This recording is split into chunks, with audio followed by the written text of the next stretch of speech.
Indian brand Tata ಅವ್ರ ಬಗ್ಗೆ ನೀನೇನು ಮಾತಾಡೋದು, ನೀನು ಯಾರೋ ಮಾತಾಡೋಕ್ಕೆ ಅಂತ ಕಮೆಂಟ್ ಹಾಕೋಕ್ಕಿಂತ ಮುಂಚೆ ಫುಲ್ ಸ್ಟೋರಿನ ಕಂಪ್ಲೀಟಾಗಿ ನೋಡಿ, ಆಮೇಲೆ ಏನಾಗಿದೆ ಅಂತ ನೀವೇ ನೋಡಿ, ಆಮೇಲೆ ನಿಮ್ಗೆ ಏನು ಅನಿಸುತ್ತೋ ಆ ಥರ ಕಮೆಂಟ್ ಹಾಕಿ. ಬೈಯೋರಿಗೆ ನಾವೇನು ಹಿಡಿಯೋಕ್ಕಾಗಲ್ಲ.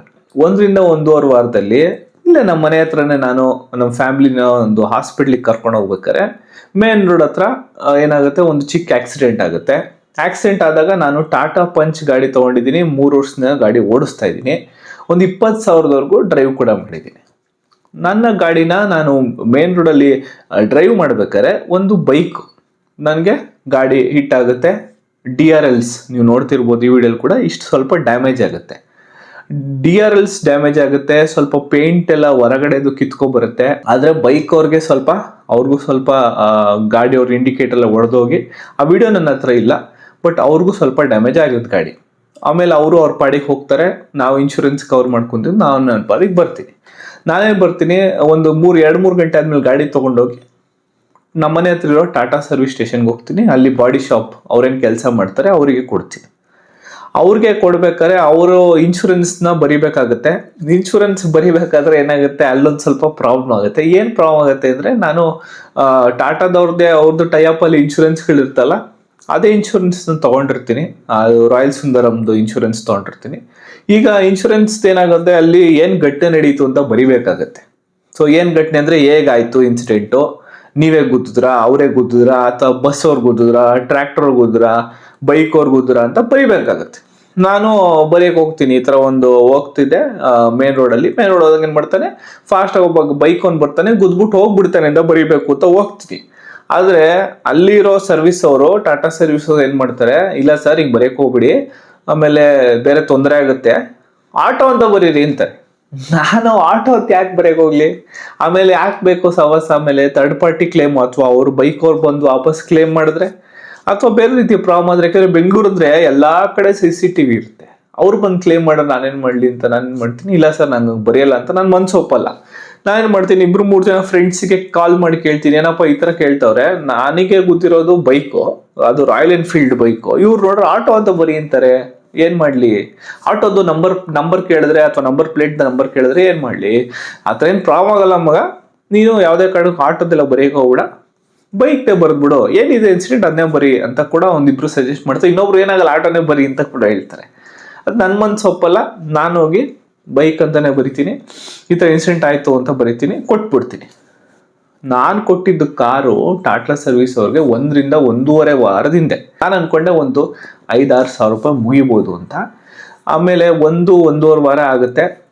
ಆ 1.5 ವಾರ ಕಳೆಯೋಳಗೆ ನಂಗೆ ನೆನಪಾಗುತ್ತೆ, ಸ್ವಲ್ಪ ಫಾಗ್ ಲೈಟ್ಸ್ ಇದೆಯಲ್ಲ, ನಾನು ಕೂಡ ಅಲ್ಲೇ ಟಾಟಾ ಅವ್ರ ಹತ್ರನೇ ಫಾಗ್ ಲೈಟ್ಸ್ ಹಾಕಿದ್ದೆ. ಒಂದೊಂದು ಫಾಗ್ ಲೈಟ್ಸ್ಗೆ 5,000 ರೂಪಾಯಿ. ಅಂದರೆ ನಿಮಗೆ ಜಾಸ್ತಿ ಸರಿಗೆ ಕಾಣಲ್ವಲ್ಲ, ತುಂಬ ಫಾಗ್ ಇದ್ರೆ ಅಥವಾ ಬೆಳಿಗ್ಗೆ ಹೋಗ್ತಿದ್ರೆ ಡ್ರೈವ್ ಮಾಡ್ತಿದ್ರೆ ಕಾಣಲ್ಲ, ಆ ಕಾರಣಕ್ಕೋಸ್ಕರ ಟಾಟಾದವರು ಯಾರ್ಯಾರು ಬೈ ಮಾಡಿರ್ತೀರೋ ಅವ್ರಿಗೆಲ್ಲ ಗೊತ್ತಿರುತ್ತೆ.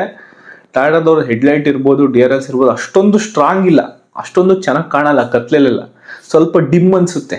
ನನಗೂ ಕೂಡ ಹಂಗೆ ಅನಿಸ್ತು. ಸ್ವಲ್ಪ ಏನು LED ಬಂದರೆ ಡಿಫ್ರೆಂಟ್ ಆಗೋದು, ನಮ್ದು LED ಇಲ್ಲ, ಯೆಲ್ಲೋ ಕಲರ್ ಲೈಟ್ಗಳು, ಸ್ವಲ್ಪ ಹಳೇದು ಕೂಡ ಆದ್ರಿಂದ ಆ ಥರ ಆಗಿದೆ. ನಮಗೂ ಪ್ರಾಬ್ಲಮ್, ನಿಮಗೂ ಆಗಿದ್ರೆ ಕಮೆಂಟ್ ಮಾಡಿ ತಿಳಿಸಿ. ಈಗ ನಾನು ಕೊಡ್ತೀನಿ, ಒಂದು 2 ದಿವಸ ಆಗುತ್ತೆ, ಕೊಟ್ಬಿಟ್ಟು ಬಂದಮೇಲೆ ಅವರು ಹೇಳ್ತಾರೆ, ಸರ್ ಒಂದು 3-4 ದಿವಸಕ್ಕೆ ಕೊಡ್ತೀವಿ ಗಾಡಿ. ಸರಿ ಅಂತ ಬರ್ತೀನಿ. ಮನೆ ಬಂದು ನೆನಪಾಗುತ್ತೆ, ಕೆಳಗೆ ಗಾಡಿ ಹೊಡೆದಿರೋ ಸ್ಪೀಡ್ಗೆ ಕೆಳಗೆ ಫಾಗ್ ಲೈಟ್ಸ್ ಕೂಡ ಎಫೆಕ್ಟ್ ಆಗಿರ್ಬೋದು, ಅದು ಕೂಡ ಡ್ಯಾಮೇಜ್ ಆಗಿರ್ಬೋದು ಅಂತ ಅಂದ್ಬಿಟ್ಟು ಅವ್ರಿಗೂ ಫೋನ್ ಮಾಡಿ ಹೇಳ್ತೀನಿ.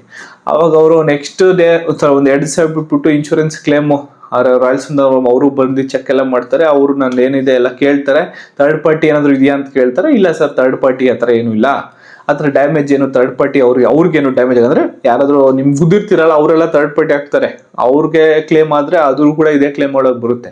ಅದಕ್ಕೆ ಹೇಳ್ತಾರೆ, ಆ ಥರ ಏನಿಲ್ಲ, ಬೈಕ್ ಅವ್ರು ಬಂದರು, ಅವ್ರಿಗೇನು ಅಷ್ಟು ಡ್ಯಾಮೇಜ್ ಇಲ್ಲ, ಅವ್ರ ಪಾಡಿಗೆ ಅವ್ರು ಹೋದ್ರು, ಅವರು ಎದ್ಬಿಟ್ಟು ಆರಾಮಾಗಿ ಗಾಡಿ ಹೊಡ್ಕೊಂಡು ಹೋದ್ರು ಅಂತ ಹೇಳ್ತೀನಿ. ಅಲ್ಲಿಗೆ ಅದು ಕತೆ ಮುಗಿಯುತ್ತೆ.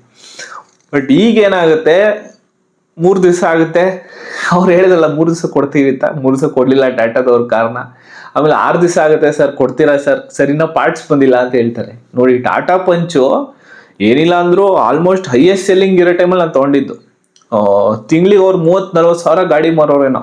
ಅಂದರೆ ಟಾಟಾ ಪಂಚೆ ಒಂದು 7,000-10,000 ಮಾರೋರು ತಿಂಗಳಿಗೆ ನಮ್ಮ ದೇಶಕ್ಕೆ. ಅಷ್ಟೊಂದು ಟಾಟಾ ಪಂಚ್ ಸೇಲ್ಸ್ ಇದೆ. ಆ ಥರ ಗಾಡಿದು ನೋಡಿದ್ರೆ ಇದಿಲ್ಲ ಅಂತಾರಲ್ಲ, ಸ್ಪೇರ್ ಪಾರ್ಟ್ಸ್ ಇಲ್ಲ ಅಂತ ನನಗೆ ಅನ್ಸುತ್ತೆ. ಪ್ರತಿ ಸಲನೂ ಒಂದೊಂದು 3-4 ದಿವಸ ಕೊಡೋರು. ಈಗ ನೋಡ್ರೆ 1.5 ವಾರ ಆದ್ಮೇಲೆ ಗಾಡಿನ ಕೊಡ್ತಾರೆ. 1.5 ವಾರ ಆದ್ಮೇಲೆ ಫೋನ್ ಬರುತ್ತೆ ಟಾಟಾ ಅವ್ರ ಕಡೆಯಿಂದ, ನಾನು ಕೂಡ ಹೋಗ್ತೀನಿ, ರೆಡಿ ಆಗಿದೆ ಸರ್ ಬನ್ನಿ ಗಾಡಿ ಅಂತಂತಾರೆ. 3:30 ಬನ್ನಿ, 4 ಗಂಟೆ ಬನ್ನಿ. ನೆನ್ನೆ ಹೇಳಿದ್ರು, ನೆನ್ನೆ ಹೋದೆ. ಆಲ್ಮೋಸ್ಟ್ 1 ವಾರ ಆದ್ಮೇಲೆ, ಒಂದು 10 ದಿವಸ, 8ರಿಂದ 10 ದಿವಸ ಆದ್ಮೇಲೆ ಸಿಕ್ತು ಗಾಡಿ. ಹೋದಾಗ ನೋಡಿದ್ರೆ ನನ್ನ ಹತ್ರ ಇದ್ದ DRLs ಹಳೇದು ಯೆಲ್ಲೋ ಕಲರು ಒಂದ್ ಕಡೆ ಡ್ಯಾಮೇಜ್ ಆಗಿತ್ತಲ್ಲ, ಅಲ್ಲೇನ್ ಹಾಕ್ಬೇಕಿತ್ತು, ಅಲ್ಲೂ ಎಲ್ಲೋ ಹಾಕ್ಬೇಕಿತ್ತು. ಅವ್ರು ಹಾಕಿದ್ದು ವೈಟ್ ಹಾಕಿದ್ರು, LED ತರದ್ ಹಾಕಿದ್ರು. ಈ ವಿಡಿಯೋ ನಾನು ಹಾಕ್ತೀನಿ, ನೋಡ್ಕೊಂಬನ್ನಿ. ನೋಡಿ, ಒಂದ್ ಕಡೆ ಯೆಲ್ಲೋ ಇದೆ, ಇನ್ನೊಂದ್ ಕಡೆ ನೋಡಿದ್ರೆ ವೈಟ್ ಇದೆ, ಈ ತರ ಹಾಕಿದ್ರು. ಮತ್ತೆ ನಾನು ಅವ್ರಿಗೆ ಇನ್ನೊಂದು ಹೇಳಿದ್ದೆ, ಫಾಗ್ ಲೈಟ್ ಕೂಡ ಡ್ಯಾಮೇಜ್ ಆಗಿದೆ ಸರ್, ಅದು ಅಳ್ಳಾಡ್ತಿದೆ, ಸರಿ ಫಿಕ್ಸ್ ಆಗಿಲ್ಲ, ಅದನ್ನು ಫಿಕ್ಸ್ ಮಾಡ್ಕೊಡಿ ಅಂತ. ಅದನ್ನ ಚೆಕ್ ಮಾಡಕ್ ಹೋಗ್ತೀನಿ, ಅದು ಕೂಡ ಫಿಕ್ಸ್ ಆಗಿರಲ್ಲ. ಏನ್ ಮಾಡಿರ್ತಾರೆ ಅಂತ ನೀವು ಕೇಳಿದ್ರೆ, ಜಸ್ಟ್ ಒಂದು ಪೇಂಟ್ ಮಾಡಿ ಕ್ಲೀನ್ ಆಗಿ ಮಾಡಿರ್ತಾರೆ.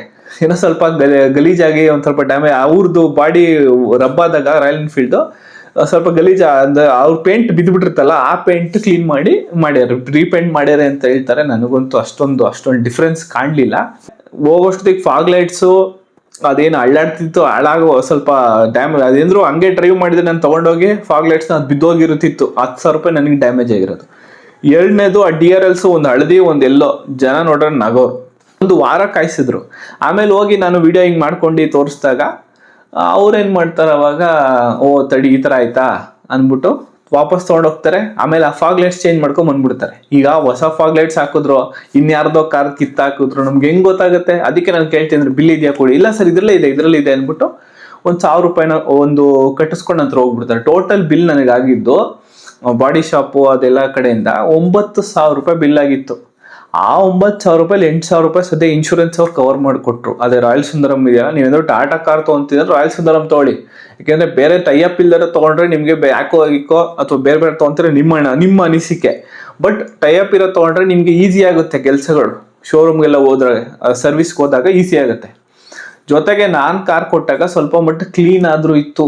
ಆದ್ರೆ ಇವ್ರು ವಾಪಸ್ ಕೊಟ್ರಲ್ಲ, ಫುಟ್ರ ಒಳಗೆ ಕಾರ್ ತೆಗಿತೀನಿ, ಅಲ್ಲೆಲ್ಲ ಗಲೀಜು.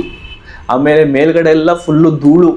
ಆಮೇಲೆ ನೀವು ನೋಡ್ಬೋದು ಸೈಡಲ್ಲಾಗ್ಲಿ ಅಥವಾ ಈ ರಿಮ್ಸ್ ಮೇಲೆ ಆಗ್ಲಿ ಎಲ್ಲ ಕಡೆ ಧೂಳು. ಅಯ್ಯೋ, ಇದೇನು ಕಾರ್ ಟಾಟಾ ಅವ್ರಿಗೆ ಕೊಟ್ನೋ, ಇದು ಯಾವ್ದಾದ್ರು ಲೋಕಲ್ ಅವ್ರ ಅಂಗಡಿ ಇರ್ತಾರಲ್ಲ ಅವರೇ ಸ್ವಲ್ಪ ಕ್ಲೀನಾಗಿ ಕೊಡ್ತಾರೆ, ಸ್ವಲ್ಪ ವರ್ಷ ಕೊಡ್ತಾರೆ. ಇವರಂತೂ ಹೊಸ ಗಾಡಿಗಳನ್ನ ಎಷ್ಟು ಚೆನ್ನಾಗಿ ಡೆಲಿವರಿ ಕೊಡ್ತಾರೆ ಅಂತಂದ್ರೆ, 3 ವರ್ಷದಿಂದ ಆ ಬ್ಲೂ ಕಲರ್ ಬಟ್ಟೆ ಇಳಿಯೋದೇನು, ಜನಕ್ಕೆ ನಿಲ್ಸೋದೇನು, ಕೀ ದೊಡ್ಡದು ಅದು ಪೇಪರ್ ಕೀ ಕೊಡ್ತಾರಲ್ಲ, ಹಿಂಗೆ ಇಟ್ಕೊಳ್ಳಿ ಸರ್ ಅಂತ, ಆ ಥರ ಕೊಡೋದೇನು ಕೊಡ್ತಾರೆ. ಆದ್ರೆ ಕಾರ್ನ ಇವರು ಸರ್ವಿಸ್ ಮಾಡ್ದಾಗ ಕೊಡೋದಕ್ಕೂ ಮತ್ತೆ ಅಥವಾ ಏನಾದ್ರು ಈ ತರ ವರ್ಕ್ ಮಾಡ್ದಾಗ ಕೊಡ್ತಾರಲ್ಲ, ಆ ತರ ಕಾರ್ಗಳು, ಅದರಲ್ಲಿ ಒಂಥರ ವರ್ಷ ಕೊಡ್ತಾರೆ ಕಾರ್ನ. ಅದೇನೋ ಒಂಥರ ಕಾಟಾಚಾರಕ್ಕೆ ಮಾಡ್ತಾರೆ ಅಂತ ಅನ್ಸುತ್ತೆ ನನಗೆ. ಸರ್ವಿಸು ಎಷ್ಟು ಚೆನ್ನಾಗಿ ಸೆಲ್ ಮಾಡ್ತಾರೋ ಕಾರ್ಗಳನ್ನ, ಅಷ್ಟೇ ಕೆಡದಾಗಿ ಸರ್ವಿಸು ಮತ್ತೆ ಈ ಬಾಡಿ ಶಾಕ್ ಬಿಲ್ಸನ್ನು ಮಾಡ್ತಾರೆ. ಅರ್ಧಂಬರ್ಧ ಕೆಲಸ ಮಾಡಿದ್ರು, ಆಮೇಲೆ ಹೋಗಿ ನಾನು ಎಲ್ಲ ಹೇಳಿದ್ಮೇಲೆ ವಾಪಸ್ಸೇನು ಹಾಕೊಂಬಂದ್ರು. ಈಗ ಹಳೆ ಫಾಗ್ ಲೈಟ್ ಹಾಕಿದ್ರು ಅಥವಾ ಹೊಸದು ಬೈ ಮಾಡಾಕ್ರು 6,000 ರೂಪಾಯಿ ಒಂದಕ್ಕೆ. ಹಳೇದು ಹಾಕಿದ್ರು ಹೊಸದು ಹಾಕಿದ್ರು ಯಾರಿಗೆ ಗೊತ್ತಾಗುತ್ತೆ? ಅವ್ರು ಹೇಳ್ತಾರೆ ನಾವು ಹೊಸದೇ ಹಾಕಿದ್ವಿ ಅಂತ, ನಾವು ಒಪ್ಕೊಂಬರ್ಬೇಕು. ಅದು ಆಫ್ ಆದಾಗ ಒಂದು 6 ತಿಂಗಳಿಗೆ ಆಫ್ ಆದ್ರೆ ನಾವು ಹೋಗಿ ಅವ್ರಿಗೆ ಕೇಳಕ್ಕಾಗಲ್ಲ, ಸರ್ ನೀವೇ ಹಾಕಿದ್ದು 6 ತಿಂಗಳಿಗೆ ಆಫ್ ಆಯ್ತು ಅಂತ. ಯಾಕೆಂದ್ರೆ ಅವಾಗ ಕೇಳ್ಬೇಕಿತ್ತು ಅಂತಾರೆ, ಅವಾಗ ಆಫ್ ಆಗಲ್ವಲ್ಲ. ಈ ತರ ನನಗೆ 1 ಸಲ 2 ಸಲ ಆಗಿಲ್ಲ, ಸುಮಾರು ಸಲ ಈ ತರನೇ ಆಗಿದೆ. ಒಂದು ನೆನಪಲ್ಲಿ ಇಟ್ಕೊಳ್ಳಿ, ಎಲ್ಲಿ ತುಂಬಾ ಸೆಲ್ ಆಗತ್ತಲ್ಲ ಕಾರ್ಗಳು, ಅಲ್ಲಿ ಸರ್ವಿಸ್ ಮಾಡ್ಸಕ್ ಹೋಗ್ಬಿಡಿ. ಅಲ್ಲಿ ಬಾಡಿ ಶಾಪ್ ಈ ತರ ಡ್ಯಾಮೇಜ್ ಆದಾಗ, ಬಾಡಿ ಶಾಪ್ ಅಂದ್ರೆ ಏನಿಲ್ಲ, ಡ್ಯಾಮೇಜ್ ಆಗಿದೆ ಗಾಡಿ, ಅವಾಗ ನೀವು ಕೊಡ್ತೀರಾ, ಅಲ್ಲೂ ಕೊಡಕ್ ಹೋಗ್ಬಿಡಿ. ಎಲ್ಲಿ ಸ್ವಲ್ಪ ಸೇಲ್ಸ್ ಕಮ್ಮಿ ಆಗುತ್ತೋ, ತುಂಬಾ ಸ್ವಲ್ಪ ಜನ ಬೈ ಮಾಡ್ಕೊ ವಾರಗಟ್ಲೆ ಒಂದೊಂದ್ರಲ್ಲಿ ಬೆಂಗಳೂರಲ್ಲಿ ನಾನು ನೋಡಿದೀನಿ ಶೋರೂಮ್ಗಳನ್ನ, ಸುಮಾರು ಕಡೆ ಸರ್ವಿಸ್ ಮಾಡಿಸ್ಬಿಟ್ಟಿದೀನಿ. ಒಂದೊಂದು ಕಡೆ ಅಲ್ಲೆಲ್ಲ 1 ವಾರಕ್ಕೆನೆ ಅವರು ಶನಿವಾರ ಬಂದ್ರೆ 10 ಕಾರ್ ಕೊಡ್ತಾರೆ. ಅಲ್ಲೋಗಿ ನೀವು ಸರ್ವಿಸ್ ಮಾಡಿದ್ರೆ ಅವ್ರಿಗೆ ಟೈಮ್ ಇರಲ್ಲ, ಅವ್ರಿಗೆ ಕಾರ್ ಸೆಲ್ ಮಾಡೋದ್ರಲ್ಲಿ ಬ್ಯುಸಿ ಇರ್ತಾರೆ. ಆ ಕಾರಣಕ್ಕೋಸ್ಕರ ನೀವೇನಾದ್ರೂ ಸರ್ವಿಸ್ ಮಾಡಿಸ್ಬೇಕಾ, ಕಮ್ಮಿ ಸೇಲ್ಸ್ ಆಗೋ ಜಾಗದಲ್ಲಿ ಮಾಡಿ. ಬೇಕಾದ್ರೆ ನೀವು ಊರಿಗೆ ಹೋಗ್ತಿರಲ್ಲ ಅವಾಗ ಮಾಡ್ಕೊಳ್ಳಿ, ಅವಾಗ 2 ದಿವಸ 3 ದಿವಸ ಟೈಮ್ ಇದೆ ಅಂದ್ರೆ, ಅವಾಗ ಅಲ್ಲೆಲ್ಲ ಊರ್ ಕಡೆ ಎಲ್ಲ ಬೇರೆ ಊರಿಗೆ ಹೋದ್ರೆ ನಿಮ್ಗೆ ಸೇಲ್ಸ್ ಕಮ್ಮಿ ಆಗುತ್ತೆ, ಸರ್ವಿಸು ಚೆನ್ನಾಗಿ ಮಾಡ್ಕೊಡ್ತಾರೆ, ಪರ್ಸನಲೈಸ್ಡ್ ಆಗಿರುತ್ತೆ. ಅವರು ಕೂಡ ಸ್ವಲ್ಪ ಮುತುವರ್ಜಿ ಮಾಡ್ತಾರೆ. ಇಲ್ಲಂತೂ ಅದು ಹೆಂಗ್ ಕೊಡ್ತಾರೆ ಅಂದ್ರೆ, ತಗೋ ನನ್ನ ಮಗನೇ ನಿನ್ ಕಾರು ತರ ಇರುತ್ತೆ. ಇದು ನನ್ನ ಒಂದು ಎಕ್ಸ್ಪೀರಿಯನ್ಸ್ ಆಯ್ತು. ಅಟ್ಲೀಸ್ಟ್ ನೆಕ್ಸ್ಟ್ ಆದ್ರೂ ಈ ವಿಡಿಯೋ ಯಾರಾದ್ರೂ ನೋಡಿ, ಅದು ವಿಡಿಯೋ ಅವ್ರಿಗೆ ರೀಚ್ ಆಗಿ. ನಾನು ವಿಡಿಯೋ ಮಾಡೋ ರೀಸನ್ ಅಂದ್ರೆ, ನಾನು ಕಸ್ಟಮರ್ ಆಗಿ ನನಗೆ ಈ ತರ ಪ್ರಾಬ್ಲಮ್ಗಳಾಯ್ತು. ಈ ತರ ಕಸ್ಟಮರ್ ಆಗಿ ಯಾರಿಗೂ ಬೇರೆಯವ್ರಿಗೆ ಪ್ರಾಬ್ಲಮ್ ಆಗಬಾರ್ದು. ಹಾಗೂ ಸ್ವಲ್ಪ ಮಟ್ಟಕ್ಕಾರು ಅವ್ರ ಸರ್ವಿಸ್ಗಳನ್ನ ಇಂಪ್ರೂವ್ ಮಾಡ್ಕೋಬೇಕು. ಇದೆಲ್ಲ ಜೊತೆಗೆ ಇನ್ನೊಂದೇನಾಯ್ತು ಅಂದ್ರೆ, ನನಗೆ ನಂದು ಆಂಡ್ರಾಯ್ಡ್ ಆಟೋ. ಈಗ ನಾವೇನ್ ಮಾಡ್ತೀವಿ, ಮ್ಯಾಪ್ ಇಟ್ಕೊಂಡು ಓಡಿಸ್ತೀವಿ ಕಾರ್ನ ಬೆಂಗಳೂರೊಳಗೆ ನಮ್ಗೆ ಎಲ್ಲ ಏರಿಯಾಗಳಿಗೆ ಗೊತ್ತಿರಲ್ವಲ್ಲ. ಬೇರೆನೂ ದೂರ ಹೋದ್ರು ಮ್ಯಾಪ್ ಹಾಕೊಂಡಿರ್ತೀವಿ, ಏನಕ್ಕಂದ್ರೆ ಸ್ವಲ್ಪ ದೂರ ಹೋದ್ರೆ ಗೊತ್ತಾಗುತ್ತೆ ಲೆಫ್ಟ್ ರೈಟ್ ಏನ್ ಕತೆ, ನೀವು ನೋಡಿರ್ತೀರಿ ಎಲ್ಲರೂ ಹಾಕಿರೋದು. ಅದಕ್ಕೆ ಆಂಡ್ರಾಯ್ಡ್ ಆಟೋ ಅಂತ ಬೇಕಾಗುತ್ತೆ ಆಂಡ್ರಾಯ್ಡ್ ಫೋನ್ಗಾದ್ರೆ. ಅದೇ ನೀವು ಆ್ಯಪಲ್ಗಾದ್ರೆ ಆ್ಯಪಲ್ ಕಾರ್ ಪ್ಲೇ ಅಂತ ಬೇಕಾಗುತ್ತೆ. ಇವೆರಡು ನನ್ನ ಫೋನ್ ನಂತರ ಆಂಡ್ರಾಯ್ಡ್ ಪ್ಲೇ ಕನೆಕ್ಟ್ ಮಾಡಿ ಮ್ಯಾಪ್ಸ್ ಕನೆಕ್ಟ್ ಮಾಡಿ ವರ್ಕ್ ಆಗ್ತಿರ್ಲಿಲ್ಲ. ಆಮೇಲೆ ಅವ್ರಿಗೆ ಹೇಳಿದ್ದೆ 1.5 ವಾರದಿಂದನೇ ನಾನು ಕಾರ್ ಕೊಟ್ಟಾಗೆ ಸರ್ ಈ ಥರ ಆಗ್ತಿದೆ ಅಂತ. ಸರಿ ನಮಗೆ ಬರಲ್ಲ, ಸರ್ವಿಸ್ ಅವ್ರಿಗೆ ಬರೋದು ಅಂತ ಹೇಳ್ತಾರೆ. ಬಾಡಿ ಶಾಪ್ ಬೇರೆ, ಸರ್ವಿಸ್ ಅವ್ರು ಬೇರೆ. ಈಗ ಅವ್ರವ್ರು ಮಾತಾಡಲ್ಲ, ನೀವಾಗ ಅವ್ರಿಗೆ ಮತ್ತೆ ರಿಕ್ವೆಸ್ಟ್ ಮಾಡ್ಬೇಕು. ಆ ಥರ ಇರಬಾರ್ದು. ನಾನು ಒಂದು ಹೆಲ್ಪ್ ಏನಾಯ್ತು ಅಂದರೆ, ನಾನು ಅಲ್ಲಿ ತಕ್ಷಣ ಕೇಳಿದೆ ಸರ್ ಈ ಥರ ಆಗ್ತಿದೆ ಅಂತ. ನಾನು ವಾಪಸ್ ಕಾರ್ ನೆನ್ನೆ ತರಲಿಲ್ಲ. ಇವ್ರಿಗೂ ಕೇಳಿದೆ ಸರ್ವಿಸ್ ಅವ್ರಿಗೆ. ಸೊ ಸರ್ವಿಸ್ ಅವ್ರು ಬಂದರು, ಯಾರೋ ಒಬ್ರು ಎಕ್ಸಿಕ್ಯೂಟಿವ್ ಕಳಿಸಿದ್ರು. ಆ ಹುಡುಗನ ಚೆಕ್ ಮಾಡಿ ಸರಿ ಮಾಡಿ ಕೊಟ್ಟೋದ್ರು ಹುಡುಗ. ಬಟ್ ಏನಂತಂದ್ರೆ, ಇವಾಗ 1.5 ವಾರದಿಂದ ಮುಂಚೆ ಹೇಳಿದೆ, ನಾನೀಗ ಒಂದು ಅರ್ಧ ಗಂಟೆ 3/4 ಗಂಟೆ 1 ಅವರ್ ವೇಟ್ ಮಾಡಿ ಮಾಡಿಸ್ಕೊಂಡು ಬಂದೆ.